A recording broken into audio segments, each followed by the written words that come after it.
Hello everyone, my name is Rich Keener. I'm your village manager for the Village of Villa Park.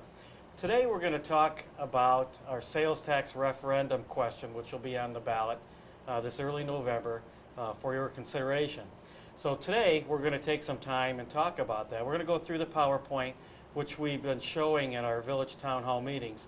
So with me today I have Maury Stetstra, and I probably mispronounced that.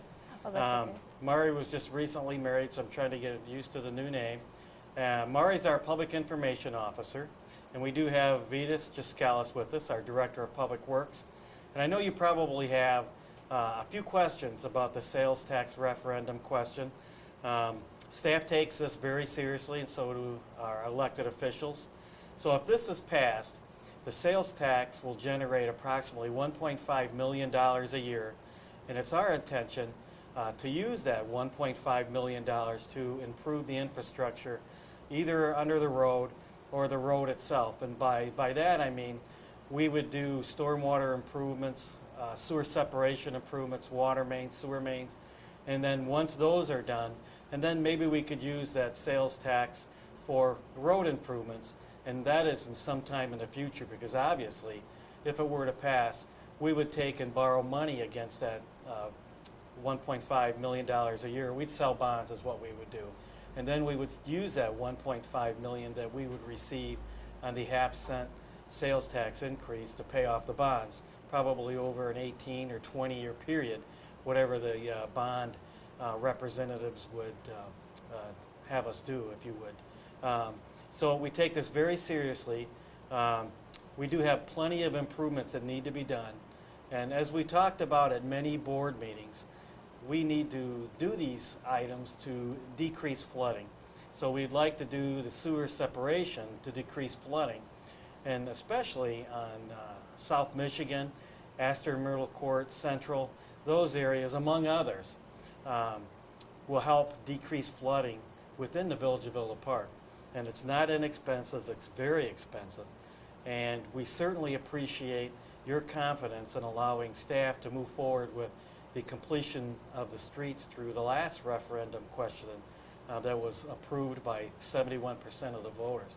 So to kind of give you a little background on that, we have improved many streets now using the bond referendum money. And when we go out to bid, we are using joint bid on some occasions, and sometimes we'd have it because it's pretty complicated. But on all of our streets that we went out to bid using the bond referendum proceeds, all of those streets have been coming back under bid. So we're saving money, and we're using those funds on additional streets. And so it's been a great pleasure to see some of the bond proceeds being used and the streets coming in under the bid and engineers' estimates, if you will. So taking, for example, Home Avenue here, where we're located at the Village Hall, the bid came back over $200,000 less than engineers' estimates. And so we did a total reconstruction of Home Avenue. We're still finishing Leslie Lane, still finishing Harrison, still finishing North Princeton. And these roads were receiving many compliments. Folks are so happy with North Princeton that I regularly receive emails that say, Manager Keener, it's just beautiful. And with North Princeton, that was also a water main project. And right now we're starting Monroe, East Monroe, West Monroe. So we're getting a lot of roads done. Also High Ridge Road was completed. And folks, that's probably been 15 or 20 years ago since that road's been done. So we're finishing the roads. They're looking very nice. And I hope you're pleased. I know I am. But now going back to the sales tax referendum. So these items we're going to be talking about, the stormwater improvements, sewer separation, we do not have a funding stream for those. Now Monday night during our last board meeting, sewer and storm charges, sewer separation and storm charges were approved to go into effect January 17, 2017. And those charges and fees will help several projects on Michigan and Astor and Myrtle Court be completed. And by that, what I mean is we'll borrow money against those user fees and charges so that we can complete a couple projects on Michigan and Astor and Myrtle Court as well to lessen flooding. In fact, Astor and Myrtle Court will reduce flooding in right around 39 homes in a certain section of South Michigan in conjunction with the Jackson area detention improvement will reduce flooding in almost 80 homes within Villa Park. And that's what we want to do. We want to reduce the flooding. People shouldn't have to live with basements that are flooded. And when we receive heavy rainfalls like we did in 2010 and 2013, that's what happens. Our storm sewers become just filled, and then surcharges happen through the manholes or it backs up. So Director Descalis will show us some pictures and kind of give us some talking points for that. So folks, my name is Rich Keener. I'm your village manager. I've talked long enough. I'm going to turn it over to Director Descalis to take us through his PowerPoint, and then I'm sure Maury has some questions. I may have some questions to clarify some things. So I hope you'll enjoy this.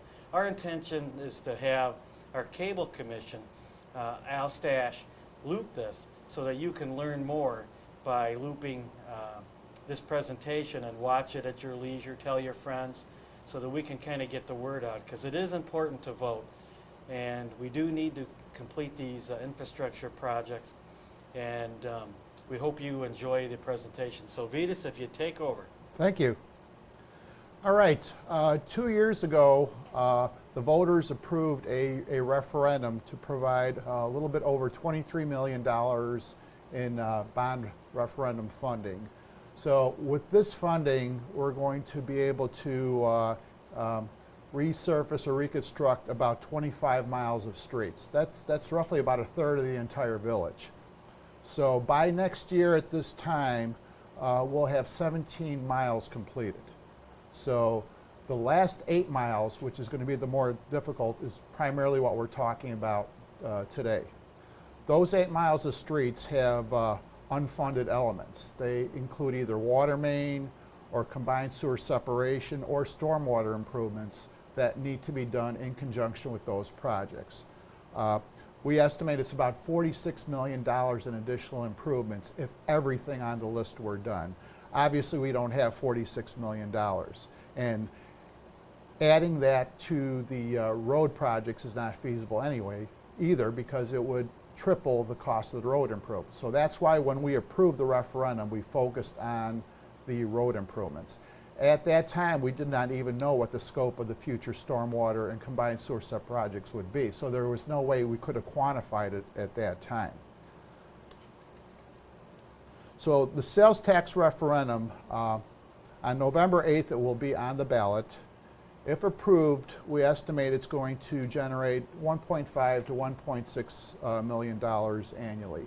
We already have a 0.5% sales tax that's being used towards road maintenance, so we have a pretty good idea of how much that's generated. In May of 2017 is when all the paperwork would be filed with the state, and collections would start about July of 2017. So even if we approve this in November, we're not going to see the money for almost a year. The reason we're looking to sales tax versus other sources of revenue for funding these infrastructure projects is because of the non-resident component. We're estimating possibly a good half or more of that revenue is generated by people that don't live in the village. So basically, it's a 50% grant on your dollar in effect, in that it's not our residents that will be paying the freight on this. So that's why it's a very attractive source of funding. And this additional 0.5% sales tax has already been implemented by many of our neighboring communities. As you can see, our neighbors in Lombard, Elmhurst, Addison, and Oak Brook Terrace are already at 8%. So adding another 0.5% to the Villa Park sales tax would really not put us at any disadvantage over our neighbors from a sales standpoint. As Manager Keener mentioned, there's certain types of projects we're looking to fund with these improvements. The first on the list is combined sewer separation. The village is roughly, by area, 1/3 combined sewers. In our comprehensive plan, we have identified that as a area that needs to be addressed. And also the IEPA is mandating the village to look at addressing issues of combined sewer separation. So that's why we're putting that at the top of our list of priorities. Flood control, stormwater projects is secondary only from the standpoint in that it's in the combined areas, it supplements the benefits of combined sewer separation. And in the other areas, it provides higher levels of protection. And then finally, water main improvements and other roadway improvements would also be eligible uses for those funds. We would use it to repay low interest loans or to repay bond issues. We could use the funding for matching funds for grants. The village is going to be receiving about $1.5 million of block grant type funding through the county from Superstorm Sandy, but that's not 100% grant. We do need matching funds for that. And then we have the smaller projects that are not conducive to loans or grants. So we need direct cash flow to fund those projects because there is no revenue source for those right now. As I mentioned, the advantages of a sales tax over other types of funding is the fact that you get a subsidy, if you will, from the non-residents. You know, we're estimating 50%. It does provide you a steady stream of revenue. In order to borrow money through IEPA loans, which are very attractive, it's about a 2% interest rate, you still have to prove that you can repay those loans. So a dedicated source of revenue is very important in being able to demonstrate that you can repay those loans and to qualify for those loans. No different than getting a mortgage. If you can't prove that you can pay back the loan, you're not going to get the loan. Now we mentioned combined sewers and storm sewers.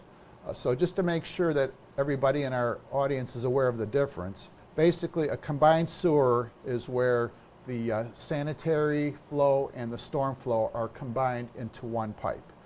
That was very common back in the 1920s. City of Chicago was built that way. Many of our older communities were also built that way. And a good portion of Villa Park was also built that way. When we refer to the combined sewer area, we're talking the center third of the village, south of Union Pacific Tracks and north of Madison Street. Here in Villa Park, the combined sewer system was built basically between the 1920s and 1950s. In the 1970s, we did begin separation of the combined sewer system. So that was primarily through the construction of storm sewers. We are still separating our combined sewer system. Here is a map of what we call the combined sewer area. What you see in the gray areas, those are the areas that need to be studied and designs come up to separate the storm sewers. The purple areas are the recently completed projects. And then the other shaded are the future programmed or potential projects that have not yet completed. So everything you see on there that has the box shading is an uncompleted combined sewer separation project. So basically, since we started this, we've separated about 23 miles of combined sewer.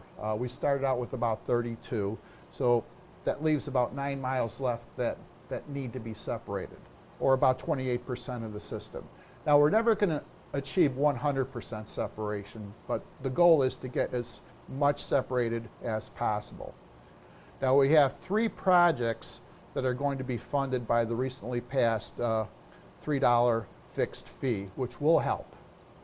But there's many additional projects that are not funded. We estimate almost $19 million of projects in our 5-year capital improvement program that are still not funded that require combined sewer separation. So that's what we're talking about funding through the sales tax referendum. Here's a list of some of the streets. There's 14 total unfunded combined sewer separation projects in our 5-year plan.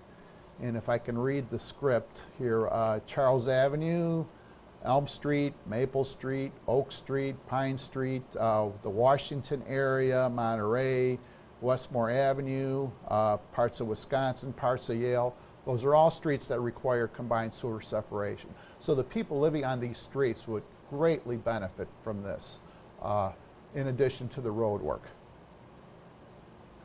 This is a photo taken from the April 2013 storm event. Subsequent to this, we did hire 2 consultants to do a village-wide flood control study to see what can be done to reduce events like this. This is actually being the phase 2 of this project, which we're calling the Washington Area Combined Sewer Separation Project, is being designed, but the preliminary cost estimates for a project to alleviate this is about $8.9 million. So as the manager mentioned, it is quite costly to alleviate flooding in a combined sewer area. And this is the other thing we're looking to avoid. By installing a second pipe and taking the load off the combined sewer would then act as a sanitary sewer, and events like this should be greatly reduced, if not totally eliminated, in certain areas of the village. So to recap our needs for our combined sewers, $20.9 million, that's what we're looking to fund. Our new fixed fees are only going to fund 3 projects, that's it. So there's 14 additional projects that need funding. It takes time to develop these projects, so even if we're going to go out for loans, we have to design the projects, we have to go through the loan application process. That's going to take 3 to 6 months at a minimum. But in the meantime, we have these roads that we promised the voters will be done because of the referendum. There is a limited amount of time to complete these roads. So if we don't have the underground portion of these projects designed in a timely manner, at some point we're going to have to skip over the underground improvements and go ahead with the road improvements and come back 20 years later and look at doing the sewers then. We don't want to do that. That's why we're looking to find a funding source now so that we can do all of the underground work now while it makes sense. A second proposed use of the sales tax funds is flood control projects, stormwater projects. The northern and southern thirds of the village have separate storm and sanitary sewers.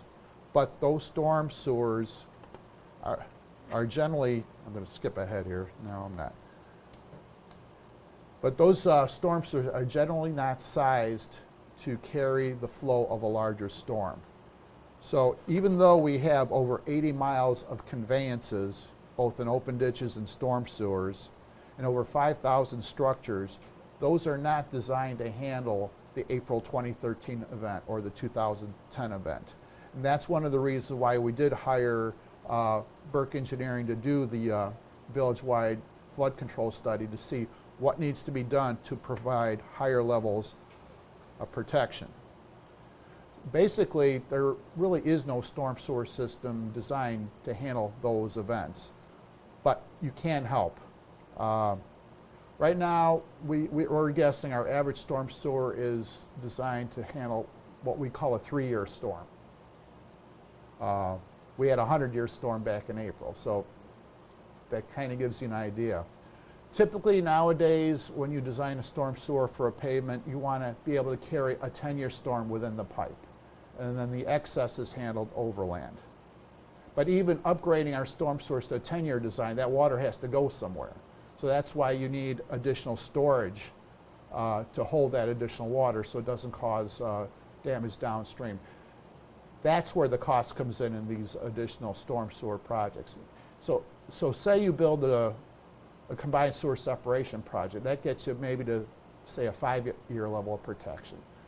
To get to the 10-year, you have to upsize it even greater, but then you have to store that excess stormwater somewhere so it doesn't cause harm downstream. So conveyance and storage, that's what we're talking about. That's where the cost comes in to provide the additional flood control benefits that were identified in the Burke report. They actually calculated what it would take to provide the 100-year level of protection. And that's basically the gold standard in flood protection, is to achieve 100-year level protection. So here's another photo from the 2013 event. This is Addison looking north of Madison. This was part of a flood control study of the Sugar Creek drainage basin conducted by V3 Consultants. 800 block of South Michigan. That's part of the same watershed. That's really the same floodwaters, even though they're blocks apart.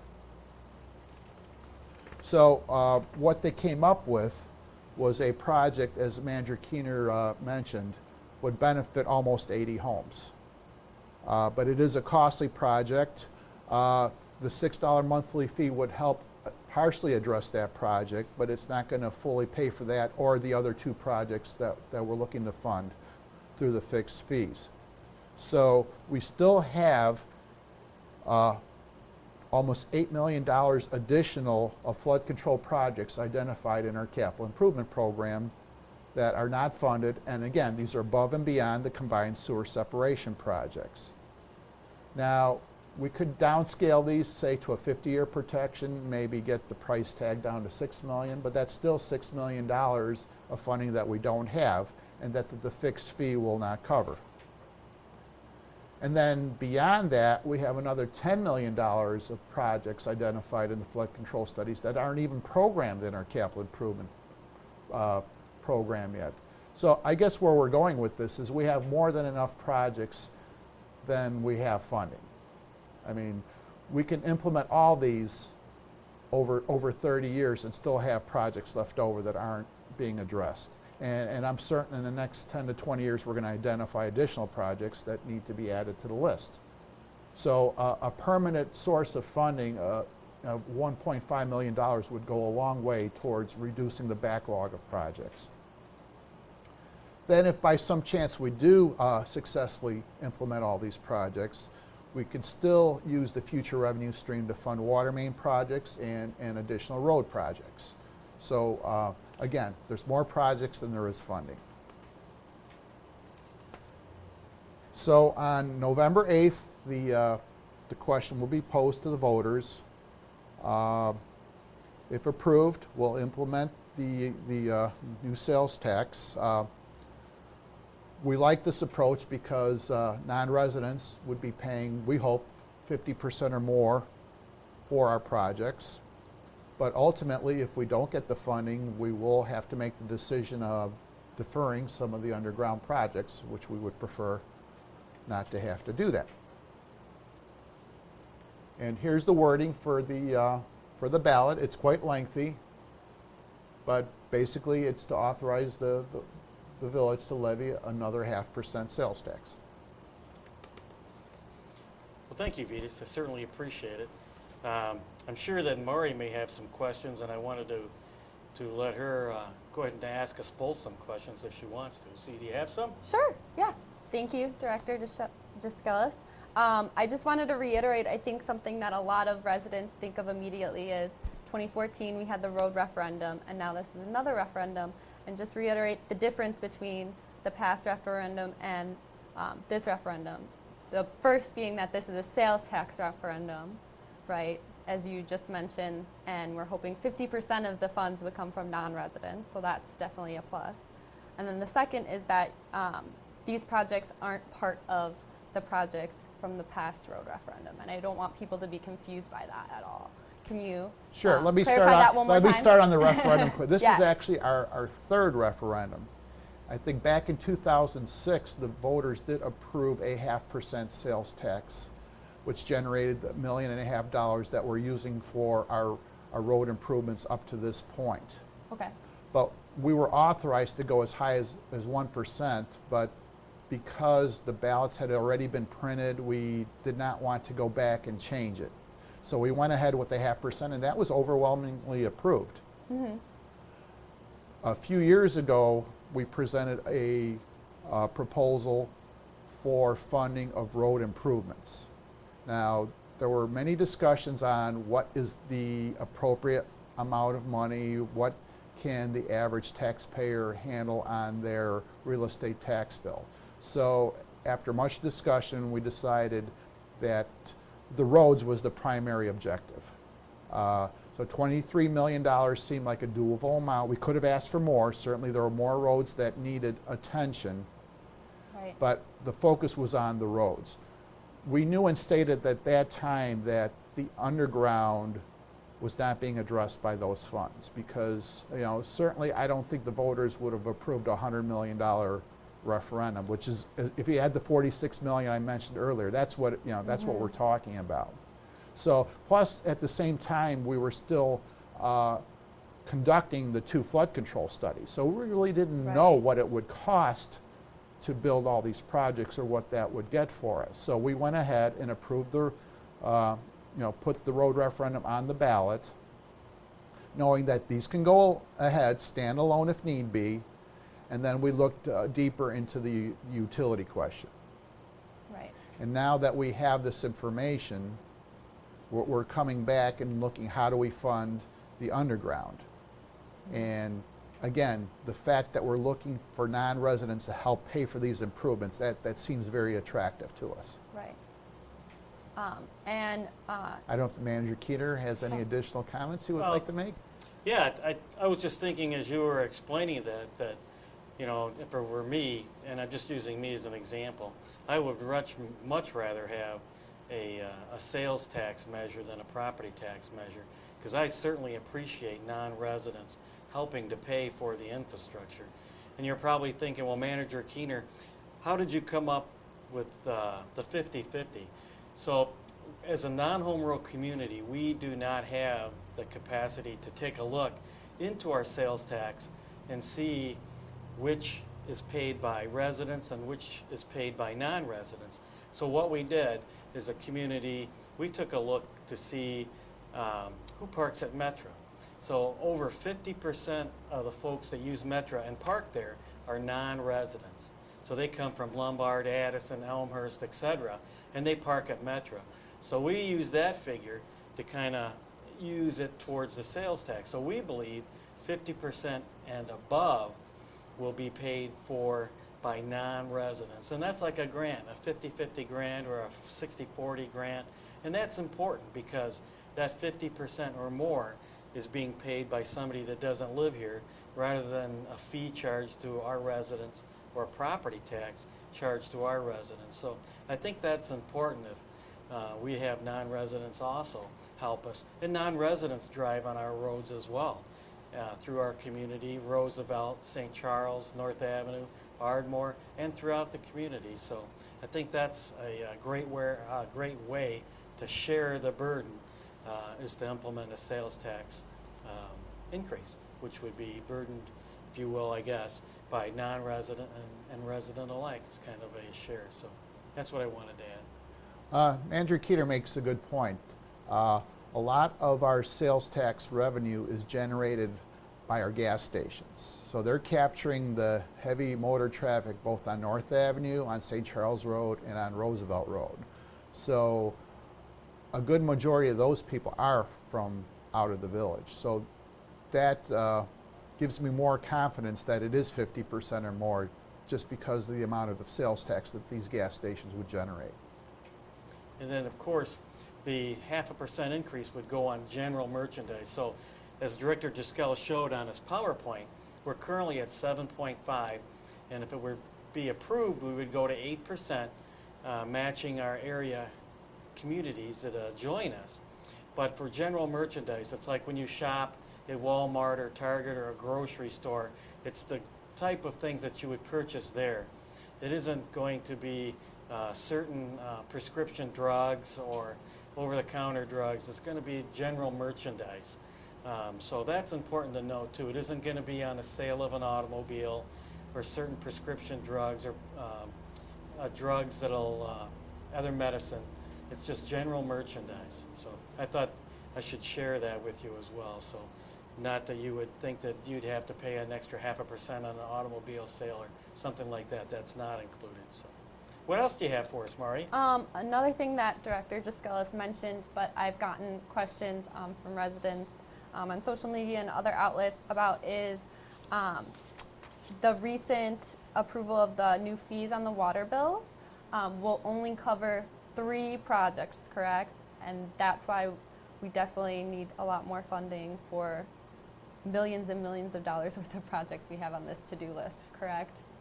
All right, it will fund the combined sewer separation fee, will help us to go out and borrow the money Okay.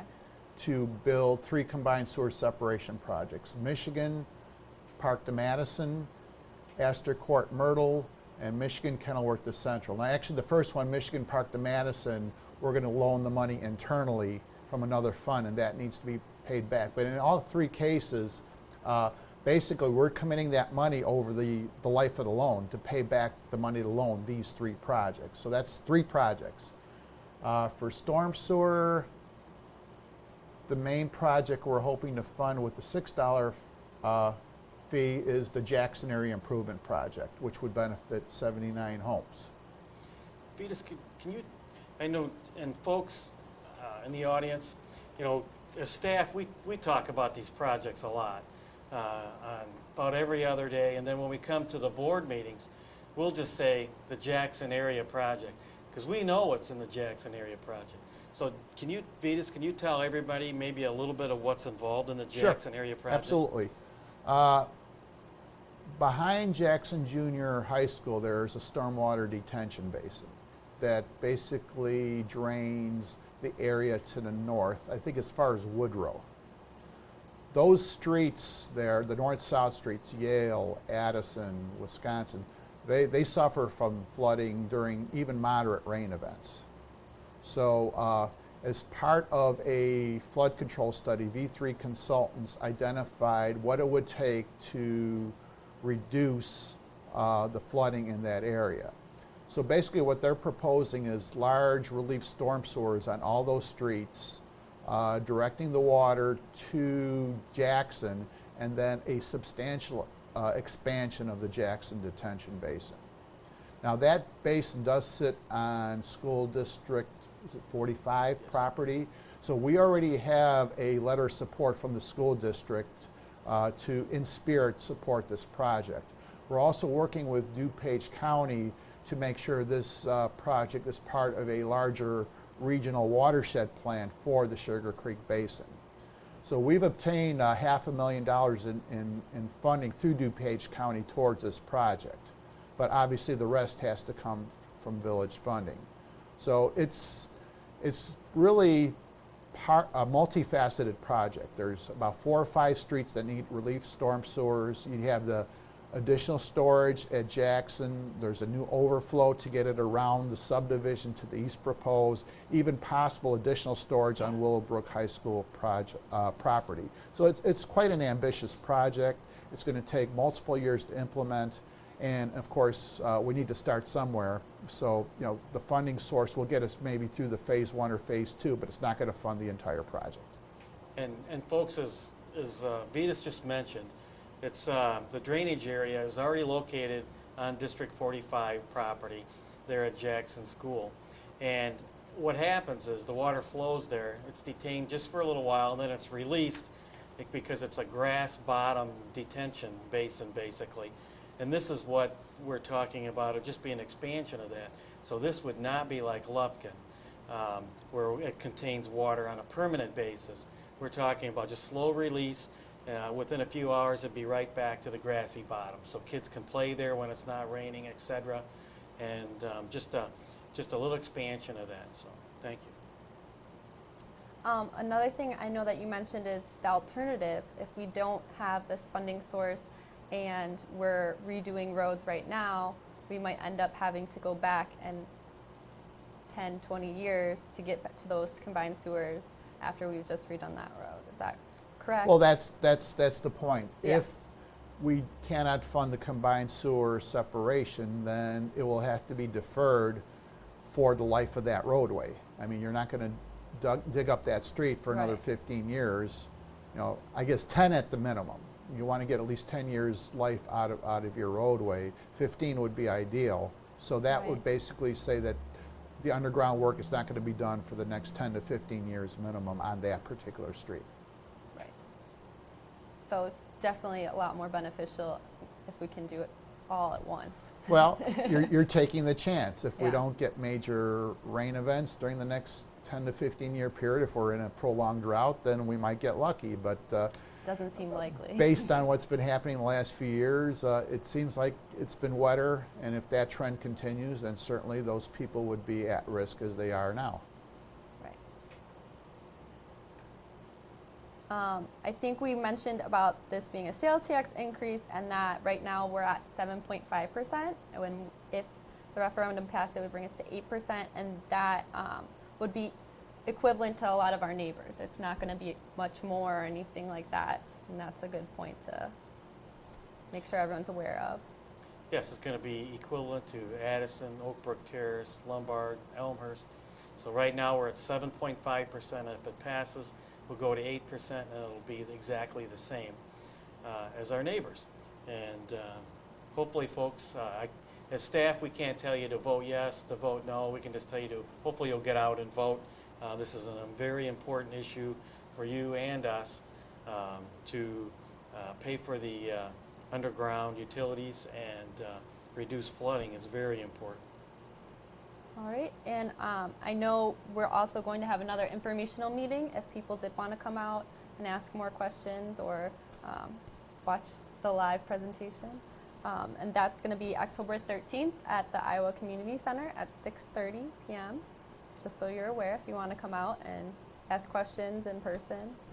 And we have many photos and maps of the different projects and what those areas experienced during the flood events. So if you want to get an idea of what we're trying to accomplish, please come to those meetings.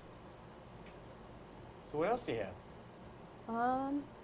I think we covered a lot of it. I think the big thing is to reiterate these projects are separate from the projects funded in the 2014 road referendum.